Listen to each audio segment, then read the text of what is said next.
রাত বাজে 12টা, এইসবে রান্নাবান্না হলো। আজকে যেহেতু উপাস ছিল, তাই উপাসের পরে ফরমাইশের রান্না শুধু দেখাচ্ছি কি কি আজকে রান্না হয়েছে বিকালের। চলো দেখাই।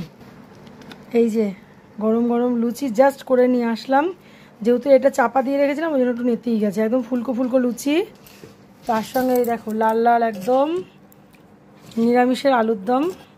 এটা খেতে খুব ভালোবাসে, ঝোলটা খুব একদমই শুকিয়ে যাবে একটু পরেই। এটা খেতে আমার মেয়ে বলো, বর, বাপের বাড়ির লোক, শ্বশুরবাড়ির লোক সবাই খুব ভালোবাসে। আচ্ছা, তার সঙ্গে স্পেশাল আজকে একটা জিনিস করেছি, দেখাচ্ছি।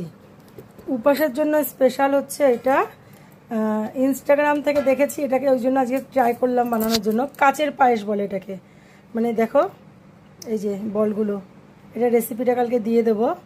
দেখো কি সুন্দর লাগছে দেখতে, একদম ঠিক হয়ে গেছে পুরো। এটাকে কাচের পায়েস বলে, মানে সাবু দিয়ে বানাতে হয়। দেখো পুরো বল বল রয়েছে, খেতে কিন্তু দারুণ টেস্টি হয়েছে, কারণ অনেকেই টেস্ট করেছে। দেখো কি সুন্দর কালারটা এসছে, মানে জাস্ট অসাধারণ যাকে বলে। এই হচ্ছে আজকে রান্না, রাতের রান্না, মানে লুচি, আলুর দম আর কাচের পায়েস। এটাকে কাচের পায়েস বলে।